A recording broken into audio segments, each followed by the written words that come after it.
We would now like to hand over to Swamiji.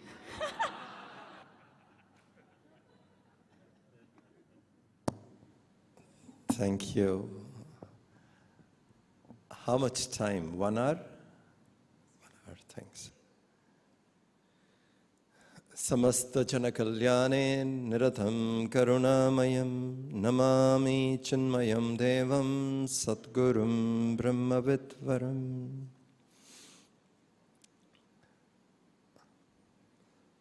Salutations to Prakash Anandji and to everybody present here. Good evening, Pranam. I'm very, very happy to be here en route to United States. And this is my first visit to Caribbean, and I've always heard of this part of the world, and we have been regularly getting the work which has happened here. So I'm conscious of the activities, etc. But being here and seeing it for the first time is definitely a great joy.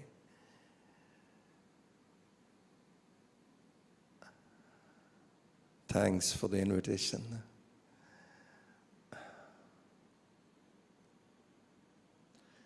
Today, tomorrow, and day after, 3 days in the evening, we will be discussing certain aphorisms from Narada Bhakti Sutra. It's a very beautiful text by sage Narada. And aphorism means one-liners. It's just like a small sentence, and when we dig into it, it gives a much deeper, profound meaning. So the whole book is full of such aphorisms.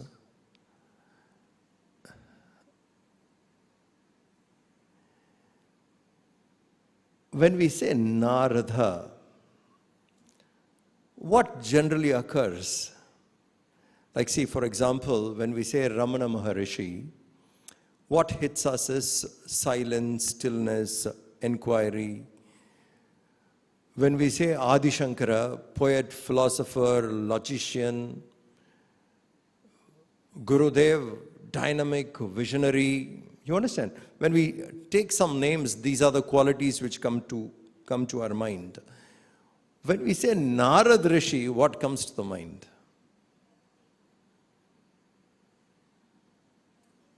Huh? Bhakti, devotion, okay. Troublemaker, troublemaker.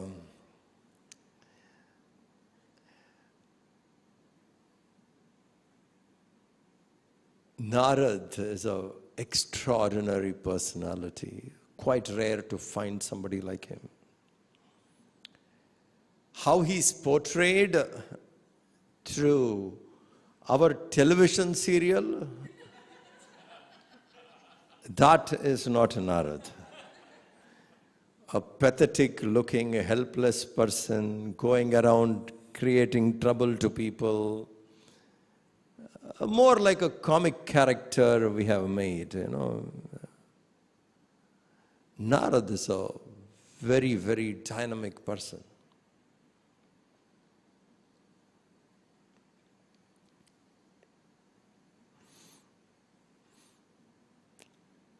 Let's say there is a thug in your neighborhood, notorious thug. Suppose you are given an assignment to go transform him. How do you like that? Assignment given. Here is so-and-so, a very notorious thug. Go meet him. Your job is to transform him. Make him a noble person. How many of us even will attempt?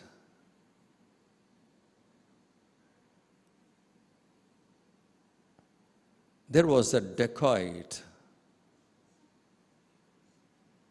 by name Ratnakar. People used to dread him. And he was a person who was merciless. Wayside travelers, he would kill them as he wants.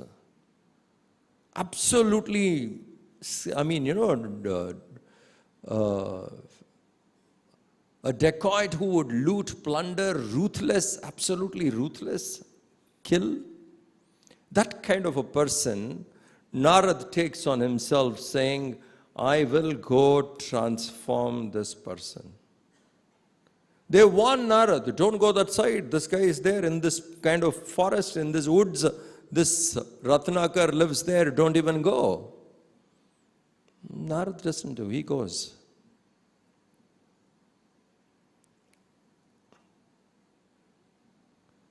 And transforms him.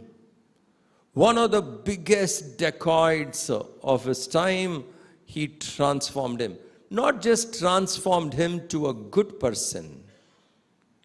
He transformed him further than a good person. He transformed him to Valmiki, who has given Ramayana to us. Now, do you think this is easy? To go meet a dacoit, convince that person, what must be Narada's personality?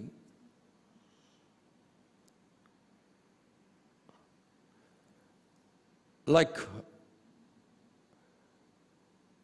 Gurudev, when he went to Swami Shivanandaji, I'm sure most of you know,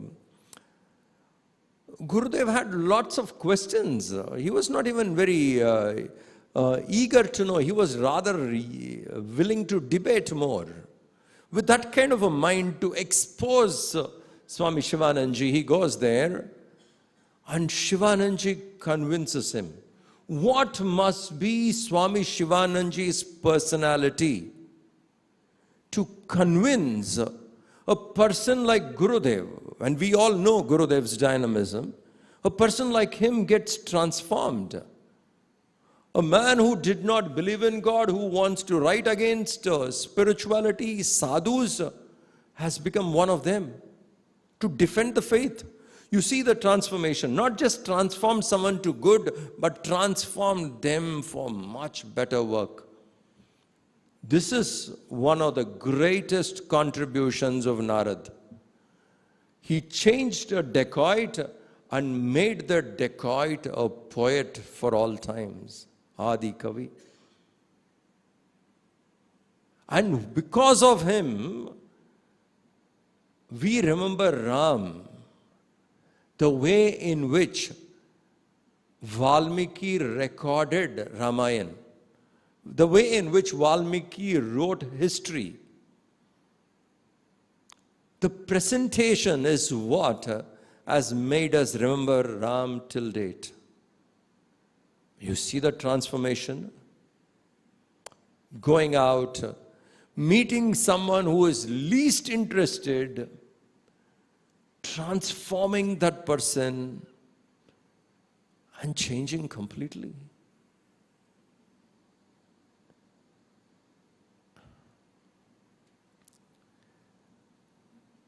Vedvyas, Vyasa Vishala Buddhi. We call him a person with vast intellect. He has written Mahabharata.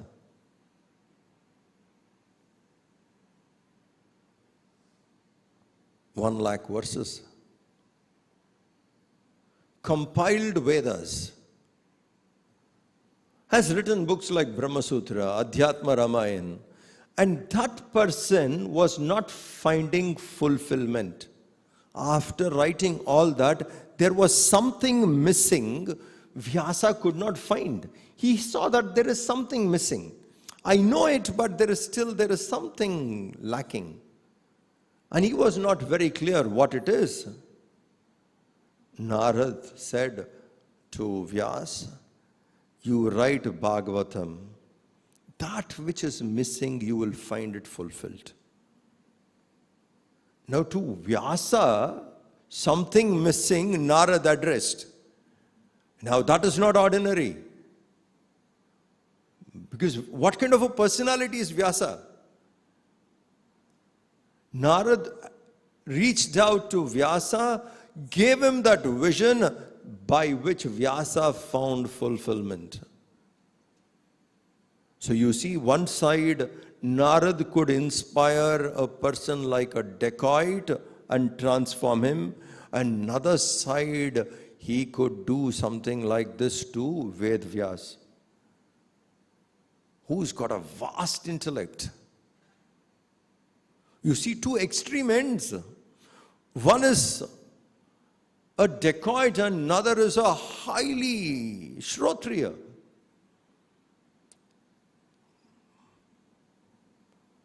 You can see the two extreme ends Narada could inspire.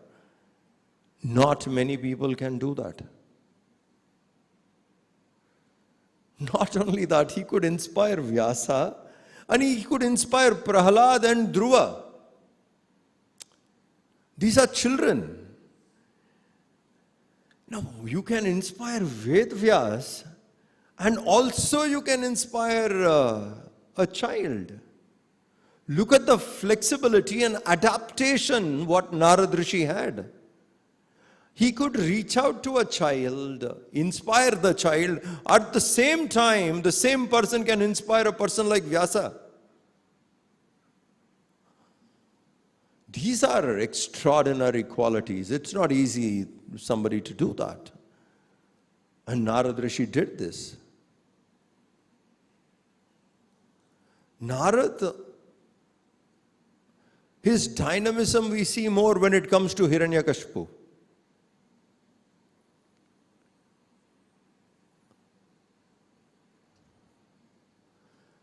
Narada goes to Hiranyakashipu, to his palace, when Prahlad was still in his mother's womb. Hiranyakashipu's wife Kayadu in her womb. And before the child could manifest, he has instilled in him the samskara of remembering Lord Narayana, telling stories and chanting the mantras to Prahlad when he was still in his mother's womb. Imagine Hiranyakashipu's son was transformed before he could even manifest. Surgical strike. You understand? What a way to do this. Before a problem could come, he could transform. We need to change our perception of Narada Rishi. Was a contributor. The people Narada transformed, inspired, are not people of, like whom we can call as individuals. They are equal to a status of an institution.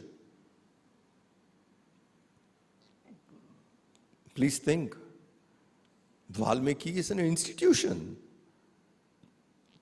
Ramayana is available till today. Vyasa is an institution.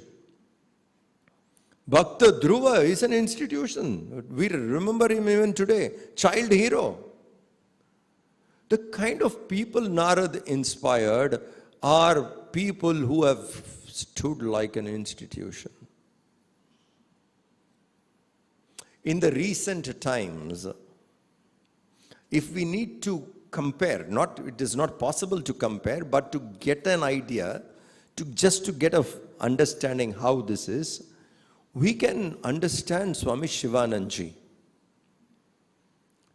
The kind of people Swami Shivanandaji inspired.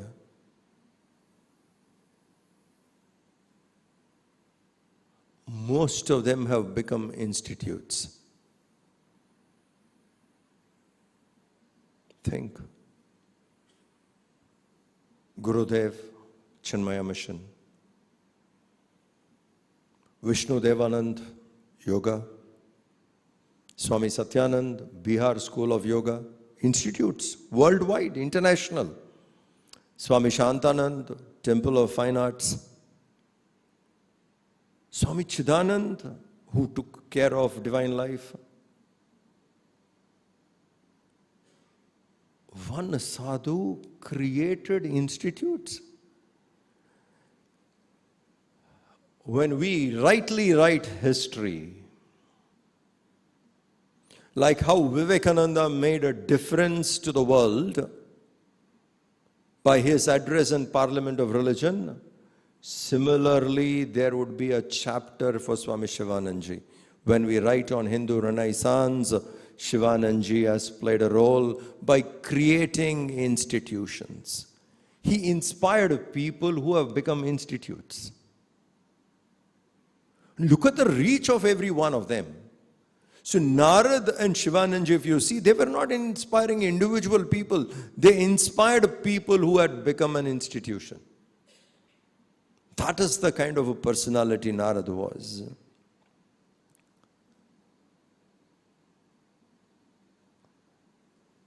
This Narada has written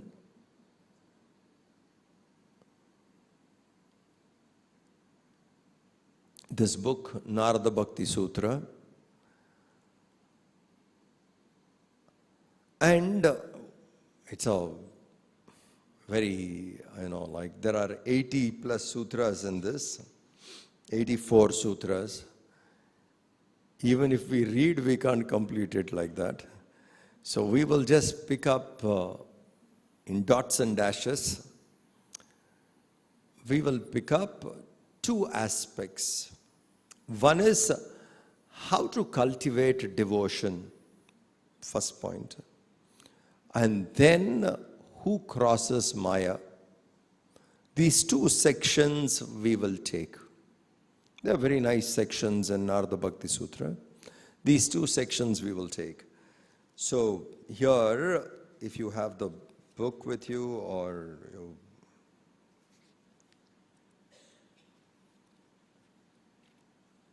okay, before going into the text, these sutra books, like Brahma Sutra, Narada Bhakti Sutra, they all start with a word called athato.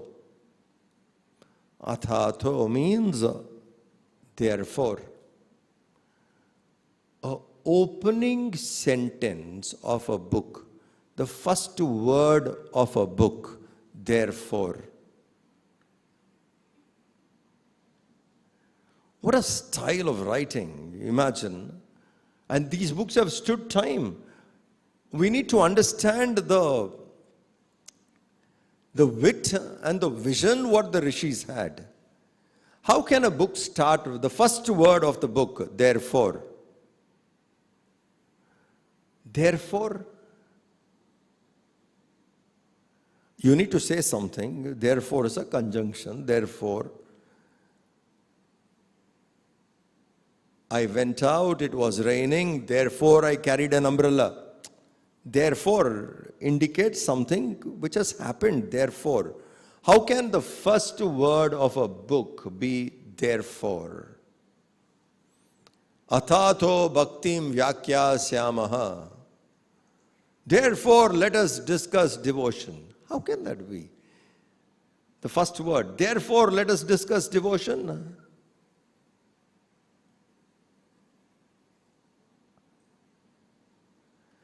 Now, the great teachers who have reflected upon this book, or other books like Brahma Sutra, Atato, Brahma Jignasa, the masters who have written, they talk volumes of this word, therefore. What does this word, therefore, indicate? It indicates, I have seen the world sufficiently. I have gone through this world enough. I have seen what it is worth. There is nothing very inspiring for me in the world any further. Having seen it enough, now let me seek. I have seen the world, I have understood there is nothing in it, therefore let me seek the other world. The word therefore indicates the earlier preparation a seeker has gone through, have understood the world, have analyzed, and this is not where I want to be. I want something more, far beyond the world. Therefore, let us seek. Therefore, let us invoke the Lord. You know, the word therefore indicates this particular aspect, that a seeker has gone through sufficiently of the world, various things of the world, and shifts his mind away from the world. No more of the world, now let me seek. That's how the text begins. So Narada Rishi says, he quotes a couple of them and saying, how to cultivate devotion. In the Sutra 16, he says, Pujadishu anuragaha iti parasharyaha. Parasharya, son of Vedavyasa. Son of Parasharya is Vedavyasa. Son of Parasharya, Vedavyasa, he says devotion is cultivated through puja. We cultivate devotion through puja. Puja. By performing puja, we cultivate devotion.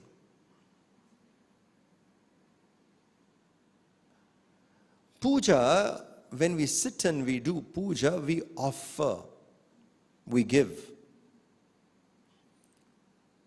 We give little prasad, we give chandan, kumkum, we give. It is impossible to love without giving. Not possible at all. When you love, it is impossible for you not to give. Giving is the very natural expression of love.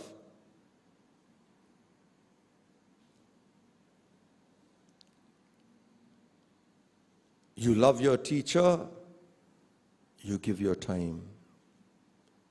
You give your skill, you give. To the teacher's work, his vision, etc. You love the nation, you go there and do something. You love your parents, you go out of the way and do something. You love your children, you go out of the way to give them something. Love, when we love, we will give. Because love is selfless. That's why we give. When we are selfish, we would like to take. When we do puja, we give to the Lord. Offer small things. Patram pushpam phalam toyam. We take something and we give. So every day doing puja will develop the habit of giving. Giving to the Lord. So Vyasa says, when you do regular puja, devotion will come. It could be only a ritual in the beginning, but when we get involved and when we start doing it, it can be for few minutes. Need not be very elaborate also. For few minutes, simple, but regularly doing will cultivate devotion.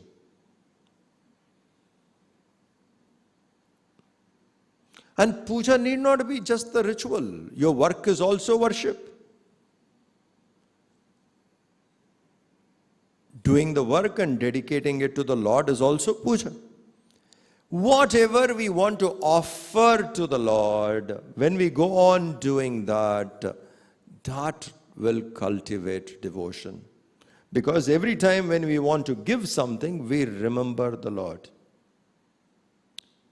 Remembering the Lord gets us closer to the Lord.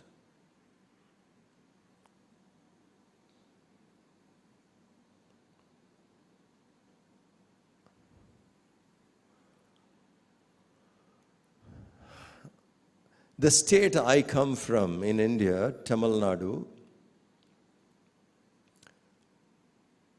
the outskirts of Tamil Nadu, outskirts of Chennai, there is a place called Tirunendraur. We have an ashram also there, Thamaraipakam, very close by. There is a beautiful temple there, dedicated to a person by name Pusalar. It's a very fascinating observations these are. A person by name Pusalar.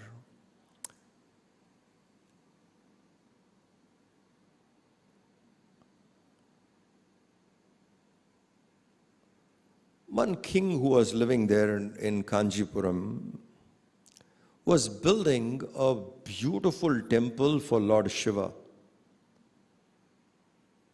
Tirunendraur he was building. Big temple for Lord Shiva. Once he built the whole temple, he called the scholars, pandits, astrologers to find out the right time to do puja, Kumbhabhishekam. So Shiva fixed up, the king, consulting all the pandits, fixed up a date for Kumbhabhishekam. And the king was sleeping. That night he had a dream, a very peculiar dream. The dream was Shiva appeared in his dream and told him, change the date of Kumbhabhishekam. I am not available. The date you fixed, I am not available, change. Now this king got up in the middle of the night. What kind of a dream is this? That Shiva appeared to him in the dream and Shiva said, change the date, I am not available. Kumbhabhishekam, I am not there, you change. Now he could not understand what this is. So he called some of the wise people in his place and all that. And they were discussing, what can this mean? How do we decipher this dream? What can this mean? So somebody said, one thing is very clear, that Shiva has said he is not available. That means he has got some other appointment. You need to figure out what that is. So they were asking and trying to find out that on a temple Kumbhabhishekam, if Shiva is not available, there should be another Kumbhabhishekam somewhere. He must be going, and what it is. So they went around trying to find out and asked different people. Finally, they met one person by name Pusalar. They asked him, our king had a very strange dream. Shiva appeared in his dream, that was wonderful, but Shiva said, on the date you have fixed for Kumbhabhishekam, I am not available. Pusalar smiled and he said, I know that. He said, how do you know that? Because I have also built a temple. And Shiva has agreed to come there for Kumbhabhishekam. So he is coming to my temple, therefore I am sure he is not available. Where is your temple?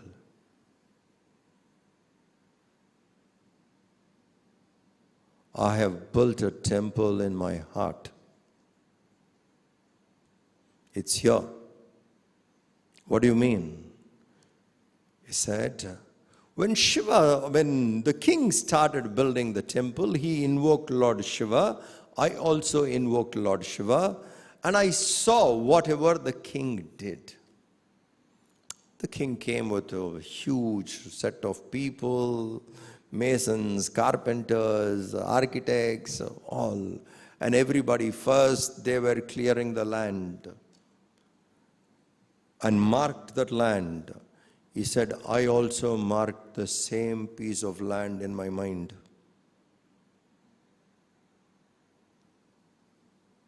They cleared it up. I cleared it up. There they were doing with many people, and here I was doing alone, one by one. When they went 2 feet or 3 feet foundation. Because most of the temple towers you see in India, the ancient temples, they don't have foundation.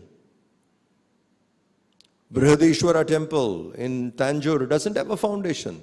Meenakshi Amman temple, the temple towers don't have foundation. They have stood time. Do you understand? Can we build something today without foundation?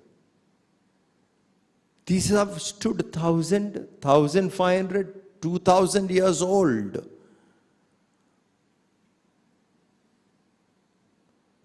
The whole gravity is kept one brick after another and the weight takes on it. It's a pure mathematical calculation in understanding the gravity, and the temple tower is built that way. One by one. And there is no cement nor steel. It's all rocks interlocked.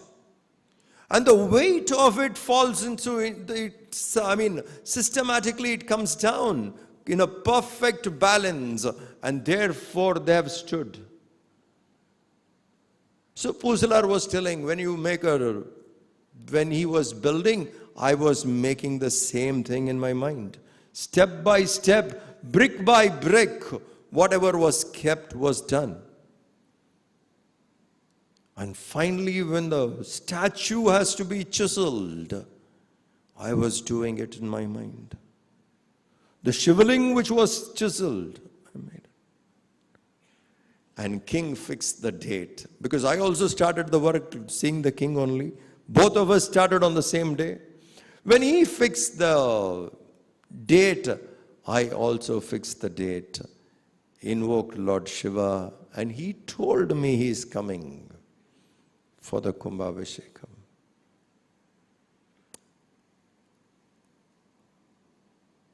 What did Pusalar do?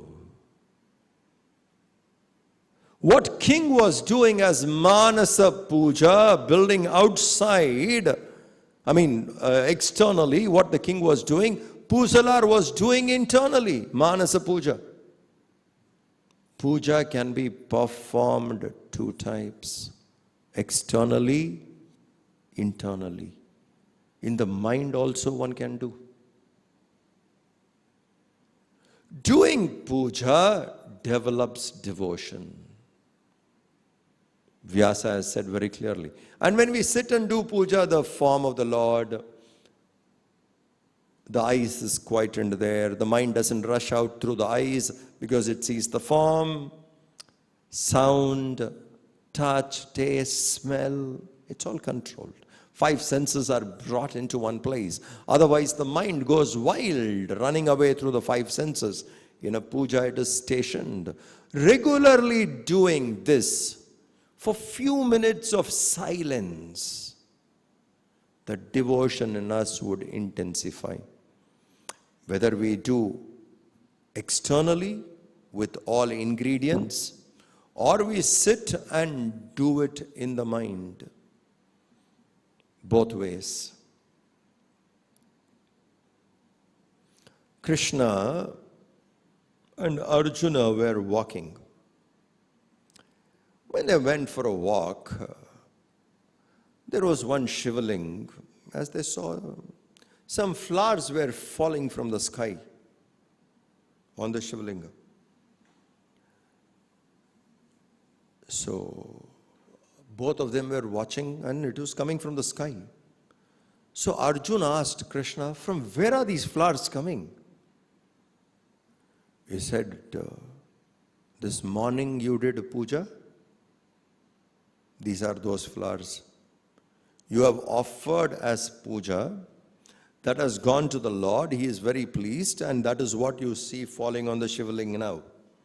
It is all the flowers what you offered in the morning are now you see it falling on the idol. Arjuna was mighty pleased. He stood there for a while, seeing the flowers coming down. Then they went off. The flowers stopped coming. Arjuna knew his puja was so fulfilling. The Lord has accepted it. They went for a walk. On returning back, the flowers were falling again. And this time it was not stopping. It was coming, shower. A shower of flowers continuously, one after another, falling, falling, falling, falling. Arjuna asked Krishna, whose puja is this? Whose puja is this? He said, this is your brother Bhima. Bhima is doing puja. Arjuna said, don't joke. Don't joke. Don't. You go and ask my mother, she will tell you, he never does puja. He doesn't do puja. We have never seen him sitting and doing this kind of a puja. It can't be his, it could be somebody else. He said, this is Bhima's puja only, I know it. No, it can't be.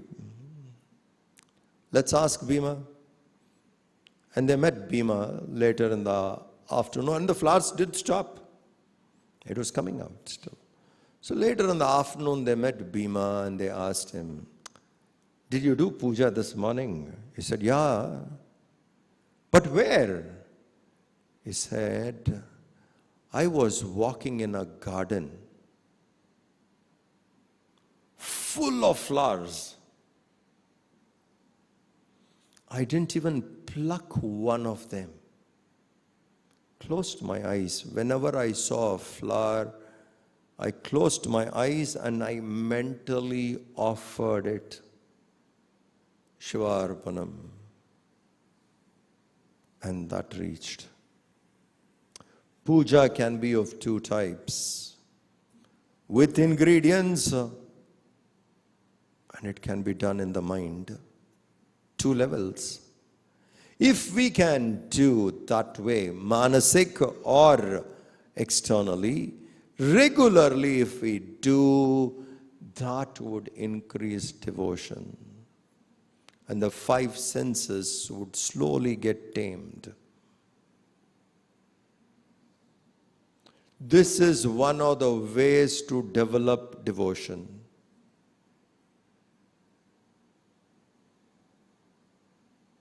So how to develop devotion?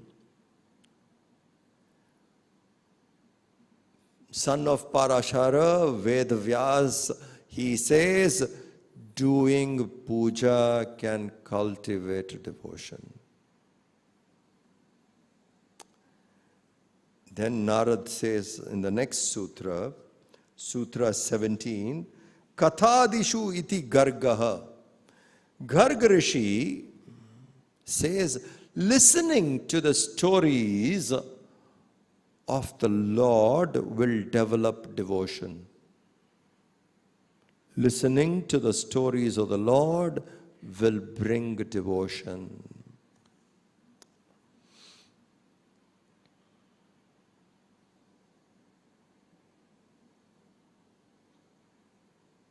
It is very simple. When I don't know about someone, nothing, then there is no connection, neither any feeling. But when I get to know about someone, I may like, I may dislike, things come. Knowing about the Lord is the first step. Once I get to know, I would start admiring. When we start admiring, we would like to possess. That which we admire, we want to possess. All that which you are possessing or you want to possess would be things which you admire. When we admire something, we would like to possess it. How do we admire something? Only when we get to know about it. When we listen about it, when we hear, and then when we start admiring, we would like to possess.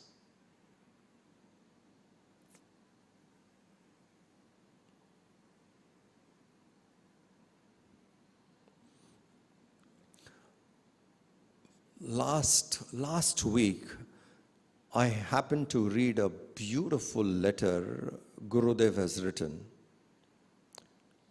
I mean, he has written, we are still collecting the letters he has written. Okay, that many letters Gurudev has written. Still collecting.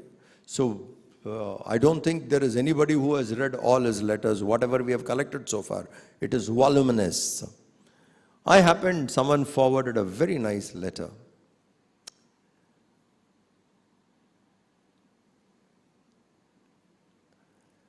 Looking at the content of the letter, I understand the person has written that one of the senior Swamis of the mission, that time in 1980s, left the Chinmaya mission and went off. Was not anymore with the mission. So must have said why this has happened or something. But the person who has written must have written all that. Gurudev's reply is what I saw, in which he says, there's nothing to be, worried about, or it is not strange that a well-trained worker can leave the mission. That's okay, But you must be happy that they will do this work only. Then he goes out to say,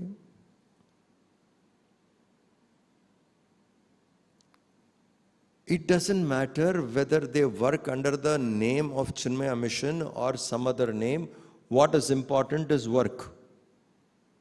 Letter, clear. So do not go around complaining about it. And then he writes a line. To complain is ungratefulness.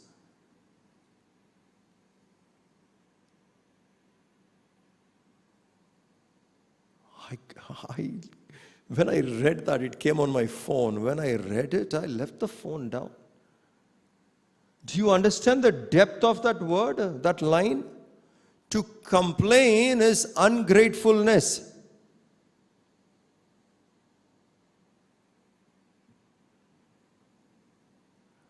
Work is going on by His grace, that's what he said, and it should go on. Let it go on, it is going on well.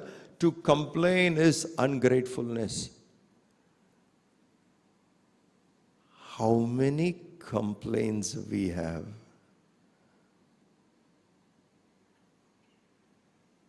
About life. How many complaints?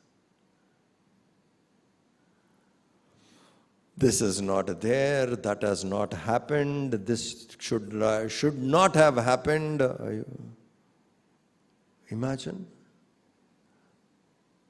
Just sit quietly, think for yourself how much the Lord has already given us.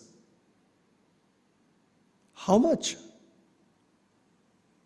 From childhood till date, how much the Lord has given us. How much have we received?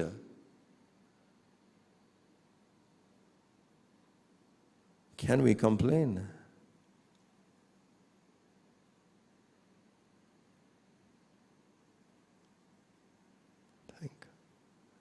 When we forget what we have received, our attention would be on what we have not received, and only that will be in the mind, and then we will be miserable. But if we can remember what we have received, there can't be complaint. So when he says to complain is being ungrateful, is an expression of ungratefulness. When he says that, that is to say, being sad, being unhappy is ungrateful. Do you understand? Being unhappy itself is ungrateful. Ungrateful to the Lord. After giving everything, I am unhappy. After receiving everything, I complain. Now, when you read a letter like this, what a beautiful letter. When someone leaves an organization, the other person must have felt very bad, so Gurudev writes saying there's nothing wrong. A well-trained worker can leave. There's nothing strange about it. Let it go. But what will that person do? He will do our work only. Work is more important. It doesn't matter whether it happens in our name or not. Why are you disturbed by all this? And it is going on, and this is where he said, and the work is going on so well. By his grace, the work is going on so well, to complain is ungrateful.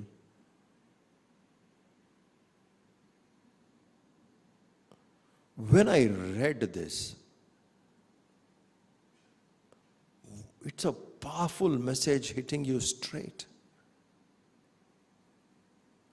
Now, this is how he was. Even if there are setbacks, he was not complaining. He understood that you can't to complain is ungrateful. Now, when you admire this quality, what do you want to do? Possess it. You understand? When we admire something, we would like to possess. Now, when you see Gurudev and you look at him saying, look at the quality of a person, the heart of that person, the nobleness, the way in which he was looking at it. When you start admiring his qualities, you would like to possess them.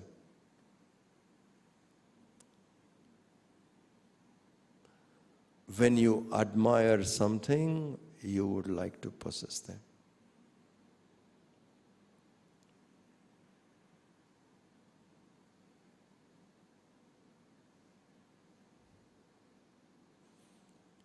Kathadishu iti gargaha. Garg Rishi says, devotion is cultivated through listening to stories. When you hear the stories of the Lord, devotion comes there. Kathadishu.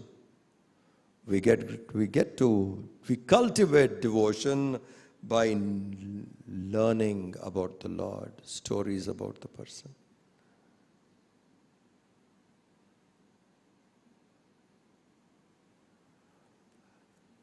Sometime back,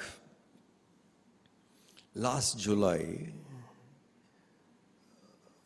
we were fortunate in India to associate with Dr. Kalam's first death anniversary. So we made a bus which we have, an exhibition bus, so we are rotating it with different things. So we made a bus on Indian scientists, what their contribution is, and predominantly focusing what Kalam did. Nuclear weapons, etc., satellites.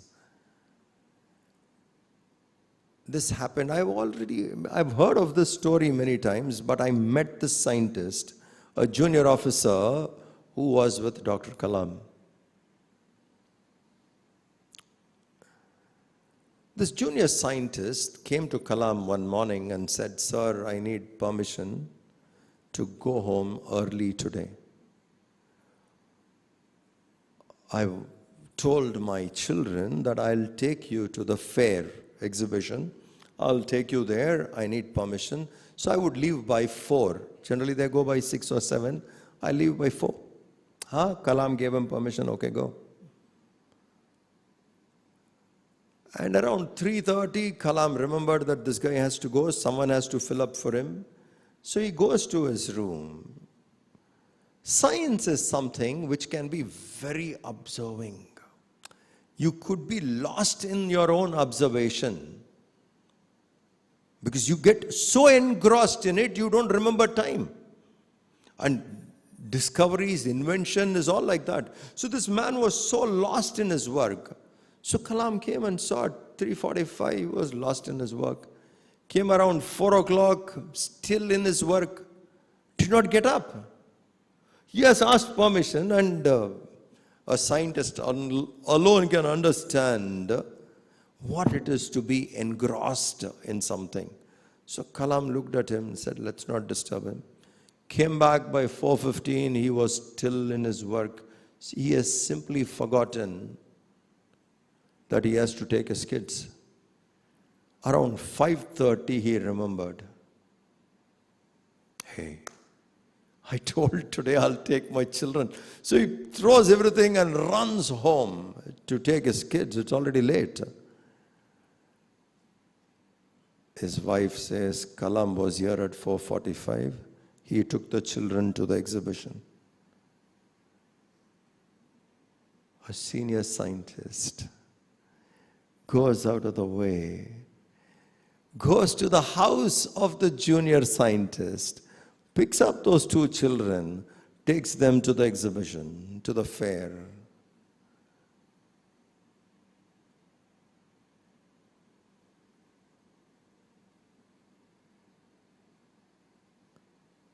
Look at the quality, the nobleness, and how gifted those children must be. That a man like him taking them, saying, okay, today your father is lost in work, you come with me, I'll take you around the exhibition.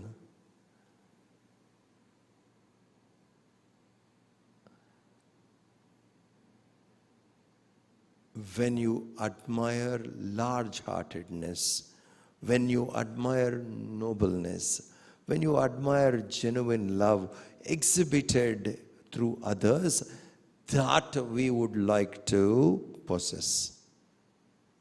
A story, achievements of great people is a very powerful effect. It has a direct effect on the mind. It can make us aspire for that. It makes us seek that.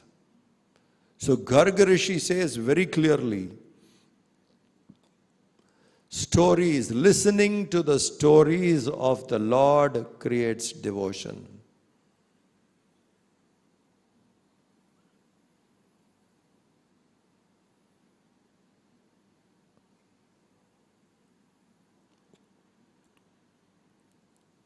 Ramayana is written in many languages. In Tamil, there was a very great poet by name Kamban. He has written Ramayana, translated, and on his own poetic expression. He describes one incident from Ramayana. When Kaikeyi gets her way and says Ram should go to the forest, Ram has to go. Ram also decides that he should go. Lakshman volunteers. He says, I am coming with you to the forest. I am also going with you to the forest. Kaikeyi's demand is only Ram, nobody else, not even Sita. Only Ram. Sita, naturally, she said, I don't want to be here, I am coming with you. She decided. There's no force, no compulsion on Lakshman. Lakshman volunteers by himself saying, I am coming with you to the forest. I want to come with you to the forest.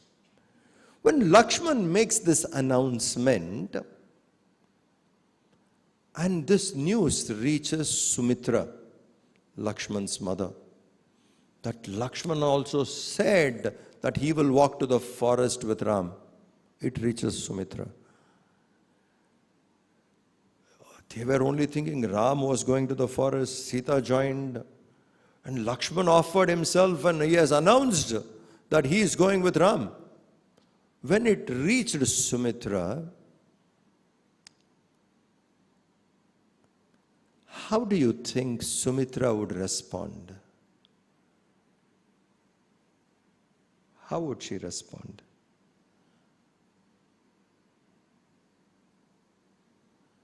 He can keep his mouth shut, unnecessarily blurted, if it is today. You understand?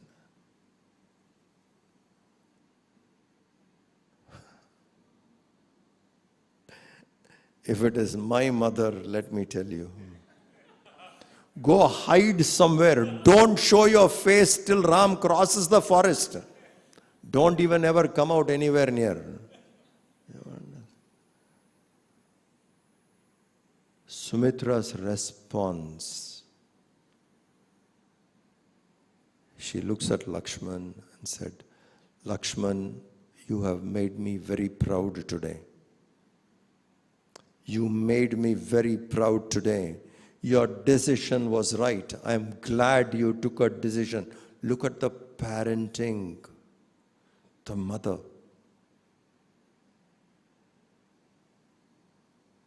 I'm proud of your decision. And then she tells Lakshman, do not follow Ram into the forest as a brother. You are his younger brother. You will be pampered. Don't follow Ram as his brother. Follow him as a dasa, servant. Someone who is going there to serve.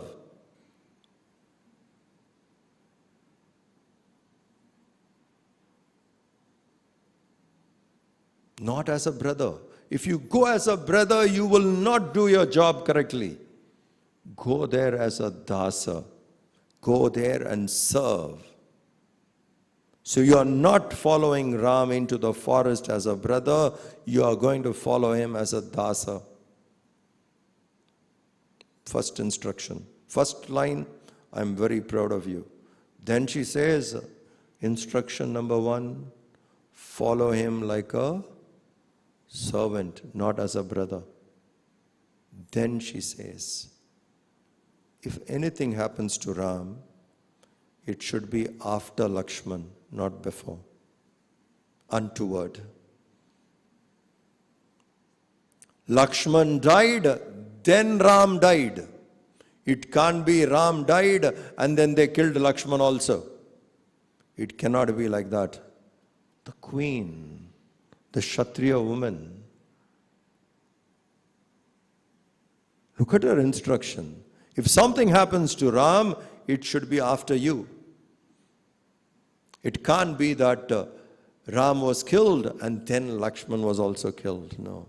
Lakshman died and then Ram died. Mother telling, imagine if this is the value the mother is going to give to the child, look at the parenting. Can there be sibling rivalry?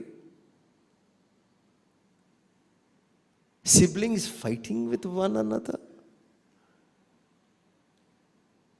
Running to the court? This is where. So if something happens, if this is what Sumitra is going to give value to Lakshman, imagine. And then she tells him the last thing. What is non-negotiable? This I can never accept. That Lakshman returned back to Ayodhya without Ram. If you're coming back, come back with Ram, otherwise don't come back. This is not acceptable. That Lakshman returned back to Ayodhya without Ram is not acceptable. You see the mother, see that woman, see her strength, her vision, her clarity. And we have not heard much about Sumitra. What a stand. From where does she operate? First, she knew all about Ram. She knew Ram is the best person to have as a king. And he has to go to the forest, someone has to go and help him, have to be with him. Lakshman made a good decision. Follow him as a servant, not as a brother. You won't do your work otherwise. Now, when you see this kind of nobility and strength, undoubtedly Sumitra will miss Ram and Lakshman. She will miss all. The kids are going into the forest. For what? For 14 years. She is definitely going to miss. But she is missing her children with strength. Not helpless, with strength. That's why this advice she could give. When we get to hear about such people, we start admiring. And when we admire, we will possess it. That quality we want. Devotion is developed by admiring the Lord. Katha Dishu. When I get to hear about the Lord, stories about the Lord, I get that feeling. So Gargarishi says, devotion is cultivated through listening to the stories of the Lord. More of it we'll take up tomorrow.